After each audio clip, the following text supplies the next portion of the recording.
Okay so hello good morning aspirants, welcome and welcome back to our YouTube channel study with Ritesh. उम्मीद करते हैं कि आप सभी मस्त होंगे, मजे में होंगे और मजेदार होंगे। तो जो बहुत ही ज्यादा क्वेरीज हमें देखने को मिली अपने लास्ट वीडियोस पे, वो क्वेरीज थी बेस्ट बुक्स को लेकर के। और इस वीडियो में हम लोग यही बेस्ट बुक्स के ऊपर बात करने वाले हैं कि यूपीसी नेट का अगर आप प्रिपरेशन कर रहे हो तो आपके लिए बेस्ट बुक्स क्या होने वाली है, कौन कौन से बुक्स आपको प्रेफर करने हैं। खैर ठीक है, अब थोड़ा नॉर्मल मूड में आ जाए। देखो, पार्ट ये है ना कि आपके लिए बेस्ट बुक क्या है, उससे ज्यादा जरूरी कि आप बुक्स को किस तरीके से देखते हो। बुक्स का एक गट्ठा होना ना बहुत बड़ी बात नहीं होती है। एक गए दुकान पर बुक खरीद के लेते आ गए, घर पे संभाल के रख लिए, वो बड़ी बात नहीं होती है। बड़ी बात ये होती है कि आप उस बुक्स के पेजेस पे जो लिखा है ना, उन वर्ड्स को पढ़ के यूटिलाइज कैसे करते हो, समझे। तो इस वीडियो में हम लोग उस पे भी डिटेल डिस्कस करेंगे, आपको एक्सप्लेन करेंगे कि बुक्स को किस तरीके से आपको कंप्लीट करना है, क्या आपकी स्ट्रैटेजी होनी चाहिए, किन किन डेज को आपको किस तरीके से डिवाइड करना है, अपने हॉलीडेज को कैसे यूटिलाइज करना है, इन सब पे इस वीडियो में हम लोग बात करेंगे। खैर, अगर आपके पास ये वीडियो पहुंच गया है बट आप अभी तक यूपीसी नेट के एंट्रांस एग्जाम के डिटेल चीजों को जानना चाहते हो जो आप नहीं जान पाए हो, जैसे क्या डिटेल हो सकता है, क्या मेजर पार्ट हो सकते हैं, वो हो सकते हैं अबाउट एग्जाम, क्या किस लिए एग्जाम होता है, एग्जाम को कंडक्ट कौन कराता है, एग्जाम का फॉर्म रिलीज कब होता है, फॉर्म का क्लोजिंग कब होता है, एग्जामिनेशन डेट कब होता है, ये सारे इंपॉर्टेंट डेट्स। एलिजिबिलिटी क्राइटेरिया क्या है, अनपढ़ है या फिर 10वीं 12वीं पास है तो इस एग्जाम में बैठ सकते हैं कि नहीं, ये सब जानने के लिए एजुकेशन क्वालिफिकेशन का पता होना चाहिए। बूढ़े वूढ़े हो गए हैं फिर भी बैठ सकते हैं कि नहीं मतलब एज लिमिट यार। फिर marks criteria, gender eligibility, application fee यानी कि फॉर्म भरते वक्त फी क्या लगता है, एग्जाम पैटर्न और स्ट्रक्चर क्या है, सिलेबस ओवरव्यू, ये सब कुछ को अगर जानना है और प्रीवियस ईयर के कट ऑफ जानने हैं, एक्सपेक्टेड कट ऑफ 2026 के जानने हैं, तो आप हमारे इसके पहले वाले वीडियो को देख सकते हो। उस वीडियो में हमने ये सारे टॉपिक्स कवर करे हैं, ठीक है, जिससे आपको एक यूपीसी नेट एग्जाम का जो एंट्रेंस का जो पार्ट रहता है ना डिटेल, वो आपको एक आइडिया लग जाएगा, एक ओवरव्यू आपको मिल जाएगा। और उसके बाद आपको इस वीडियो पे आना है जिसमें हम सिलेबस कवर करने वाले हैं कि पहला तो बेस्ट बुक्स क्या होता है, सिलेबस का जो रहता है, सिलेबस के अंदर जो बेस्ट बुक्स आते हैं वो क्या क्या रहते हैं, और उन सिलेबस को, उन बुक्स को कंप्लीट कैसे करना है, ठीक है। तो चलिए अपने इस वीडियो को हम लोग स्टार्ट करते हैं, ठीक है। इसमें पहले आपको अपने बुक्स के और अपने नोटबुक के कैटेगरीज डिवाइड करने हैं। कैसे? तो पहला तो आपका एक मेन बुक होता है जो कि आपका हो जाता है एनसीईआरटी 11th और 12th का। उसके अलावा जो बहुत ही ज्यादा इंपॉर्टेंट बुक नहीं है बट वो बनाना है, वो होता है आपका नोट्स, ठीक है। आपका क्लास नोट, आपका कोचिंग में जो कराया जा रहा है वो नोट्स, ये जरूरी पार्ट है, समझे। चलिए ठीक है, थोड़ा सा फास्ट लेके चलते हैं हम। जो मेन बुक है उसमें आपका पहले तो 11th और 12th का एनसीईआरटी आता है। कौन कौन सा? फिजिक्स, केमिस्ट्री एंड बायोलॉजी, ये तीन, ठीक है। इसी का आपका क्लास नोट्स, पूरा complete class notes, detail class notes होना चाहिए। कोचिंग के जो नोट्स हैं वही सिमिलर। अब ये क्यों होना चाहिए? अब आप बोलोगे कि सर बुक्स है हमारे पास में, हम नोट्स पे इतना क्यों ज्यादा फोकस कर रहे हैं, हम पढ़ने पे भी तो फोकस कर सकते हैं। बट एक बात समझो, बुक में आपका डिटेल में सब कुछ दिया हुआ है लेकिन वो इजी लैंग्वेज में नहीं दिया हुआ है, वो पॉइंट वाइज नहीं दिया हुआ है। वो चीज आपको कहां से मिलेगा? वो आपको आपके नोट से मिलेगा। जो टीचर आपको एक ब्रेक डाउन करके, बुक में क्या एक पूरा पैराग्राफ है, पैराग्राफ में से ब्रेक डाउन करके आप लोगों को नोट्स में लिखवाया जाता है, जो आपके टीचर, जो आपके लाइव क्लास के टीचर आपको लिखाते हैं। तो वो जो ब्रेक डाउन है ना, वो ब्रेक डाउन आपको नोट्स में मिलेगा और वो नोट्स आपके लिए जरूरी होगा। क्यों? क्योंकि वो स्ट्रॉन्ग कंसेप्ट आपके बिल्ड करेंगे और जितने भी बेसिक क्वेश्चंस होते हैं ना, वो टीचर ड्यूरिंग क्लास आपको एक्सप्लेन कर देते हैं, ठीक है। वो चीज आपका नोट्स में लिखा हुआ आपको मिलेगा, बुक्स में वो चीज आपको नहीं मिलता है। इसलिए जो मेन बुक है उसके अंदर में आपको अपना जो बुक है एनसीईआरटी वो रखना है और साथ में अपने नोट्स रखने हैं, ठीक है। जो सेकेंड पार्ट आता है, जैसे कि अगर कुछ छूट गया, कोई हार्ड टॉपिक है जो बुक से नहीं समझ आ रहा है, एनसीईआरटी से नहीं समझ आ रहा, तो आपको साइड बुक पढ़ाना है। साइड बुक आपको कैसे हेल्प करेगी वो देखते हैं।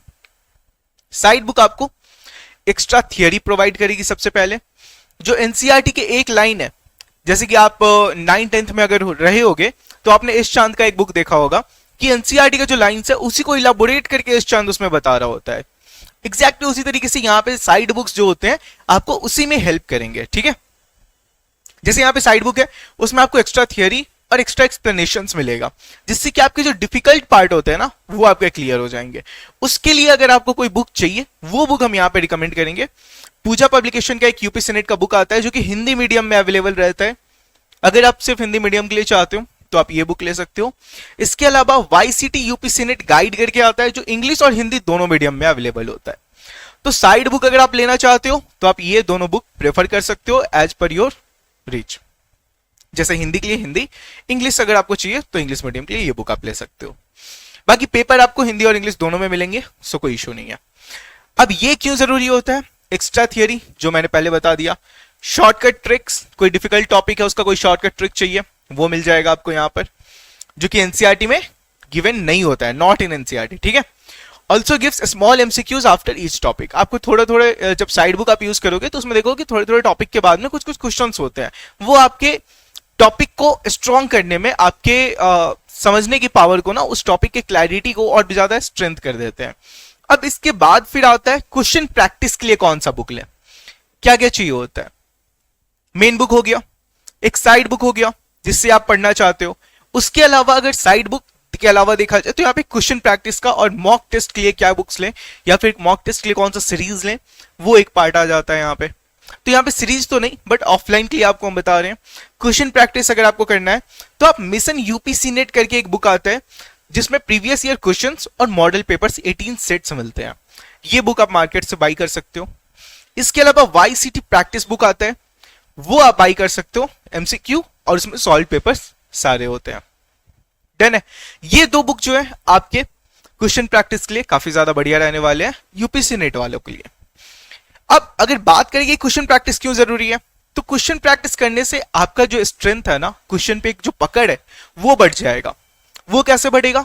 क्योंकि एट द एंड आपको क्वेश्चन अटेम्प्ट करने हैं। पहली बार आप किसी तरह के क्वेश्चंस को अटेम्प्ट करोगे, गलत होगा, दूसरी बार में गलत होगा, तीसरी बार गलत होगा, लेकिन जब उसको बार बार आप प्रैक्टिस कर लोगे एक ही पैटर्न्स के क्वेश्चंस, तो कितने अलग पैटर्न्स बनेंगे। आप कोई भी चैप्टर पढ़ो, देखोगे कि उसमें से क्वेश्चन, पैटर्न्स ऑफ क्वेश्चंस बनते हैं। एक चैप्टर से आपको 20, 25, 30 पैटर्न्स के क्वेश्चंस मिल सकते हैं। फिजिक्स की बात कर लेते हैं, अगर मोशन स्ट्रेट लाइन आप कर रहे हो, मोशन स्ट्रेट लाइन में आपको 30, 35 या फिर मान लेते हैं 50, 100 पैटर्न्स के क्वेश्चंस मिलते हैं। आप अगर एक ही बुक के पैटर्न्स को बार बार लगाते जा रहे हो, मॉक टेस्ट लगा रहे हो, क्वेश्चन प्रैक्टिस कर रहे हो, असाइनमेंट्स बना रहे हो, डीपीपीज कंप्लीट कर रहे हो, तो फिर क्या होगा? वही पैटर्न्स रिपीट होंगे ना। तो पहली बार जब उस पैटर्न के क्वेश्चन आएंगे आपको डाउट होगा, लेकिन क्या नेक्स्ट टाइम भी डाउट होगा? नहीं ना। नेक्स्ट टाइम आपके पास क्लैरिटी रहेगा, आपके पास कंसेप्ट रहेगा, तो आप उसको एटलीस्ट अटेम्प्ट कर पाओगे। इसलिए जरूरी है कि प्रैक्टिस ज्यादा से ज्यादा करना है। गलत करो कोई दिक्कत नहीं है, बट करो, क्योंकि जब गलत करोगे तभी आप सही के तरफ बढ़ोगे, तभी आप स्टेप्स ले पाओगे, समझे। सो ये जरूरी है कि आप अपने क्वेश्चन प्रैक्टिस पे ध्यान दो, मॉक टेस्ट अटेम्प्ट करो, ठीक है। और मॉक टेस्ट क्यों? स्पीड और एक्यूरेसी दोनों को मेंटेन करने के लिए, ठीक है। यहां पे एक्स्ट्रा रिवीजन के पार्ट पे आते हैं, जो ये ऑप्शनल है, बट ये जरूरी है। अगर आप रिवीजन नहीं करते हो, मॉक टेस्ट में आपके मार्क्स कम हो जाएंगे। अब मॉक टेस्ट सिर्फ देना नहीं है, उसको एनालिसिस भी करना है, जो भी आपकी गलती हो रही है, जो भी मिस्टेक्स आपके हो रहे हैं, ठीक है। तो आपका जब ये नोट्स का पार्ट कंप्लीट हो जाए ना, उसके बाद फिर आपको एक शॉर्ट नोट्स कंप्लीट करना है ड्यूरिंग रिवीजन टाइम। जो आप रिवाइज कर रहे हो चैप्टर्स को, एक शॉर्ट नोट्स बनाओ। जो फ्लो चार्ट होता है ना, कि यहाँ पे एक मेन है, इसका फिर टाइप्स है ना, फिर इसके अंदर कुछ चीजें आती है, तो इस तरीके से करके अलग अलग ऐसे फ्लो चार्ट बनते जाता है। तो ये फ्लो चार्ट में ना अपने पूरे शॉर्ट नोट्स को कंप्लीट करने की कोशिश करो। बाकी यहां पर बैचेस शुरू होते हैं, तो मैं भी आपको शॉर्ट नोट्स प्रोवाइड करा दूंगा। कैसे बनाना है शॉर्ट नोट्स, बेस्ट तरीका क्या है, वो सब भी मैं आपको बताऊंगा, ठीक है। खैर चलिए अब आगे चलते हैं।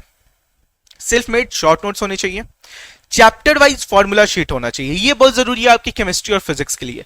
फॉर्मूला शीट भी बनाना बताएंगे आपको धीरे धीरे आगे चल के किसी दूसरे वीडियो में। और फ्लैश कार्ड्स बनाओ मत, बट ठीक है, अगर कहीं से अवेलेबल हो जाते हैं तो ठीक है, बट फ्लैश कार्ड बनाने की जरूरत नहीं है, वो बहुत ज्यादा एक्स्ट्रा हो जाएगा, ठीक है। क्या होता है उस पर भी डिटेल में कभी क्लास में बात कर लेंगे। और यहां पर जब आपका ये पूरा कंप्लीट हो रहा है, सॉरी, जो रिवीजन का पार्ट है वो आपका शॉर्ट नोट्स किस काम आएगा, तो शॉर्ट नोट्स आपका क्विक रिवीजन एग्जाम के पहले एक प्रोवाइड कराएगा। क्योंकि एग्जाम के पहले आप डिटेल लेक्चर्स देखने नहीं जाओगे ना, डिटेल नोट्स पढ़ने नहीं जाओगे ना, उस टाइम पे आप क्या करोगे, उस टाइम पे आप शॉर्ट नोट्स को रिवाइज करोगे, ठीक है। तो वो एक बेस्ट पार्ट होता है आपका प्रिपरेशन में। तो उम्मीद करते हैं कि ये वाला पार्ट आपका क्लियर हुआ होगा, ठीक है। इसके आगे चले, जैसे कि एक स्ट्रैटेजी मैंने तैयार करी है खुद की, कि आपको किस तरीके से अपने पार्ट्स को डिवाइड करना है, अपने पूरे प्रिपरेशन में आपको किस तरीके से अपने डेज को डिवाइड करना है। तो पहले 2 से 3 हफ्ते, फिर 2 हफ्ते, और फिर यहाँ पे 3 हफ्ते, और लास्ट वीक में आपको क्या करना है वो सबको भी हमने यहाँ पे स्लाइड में रिप्रेजेंट करा है। जो फर्स्ट स्टार्टिंग के जो वीक्स होंगे उसमें आपको कंसेप्ट बिल्डिंग पे ध्यान देना है। वो कहां से? कंसेप्ट बिल्डिंग आपके मेन बुक से होंगे, नोट्स और एनसीईआरटी से, ठीक है।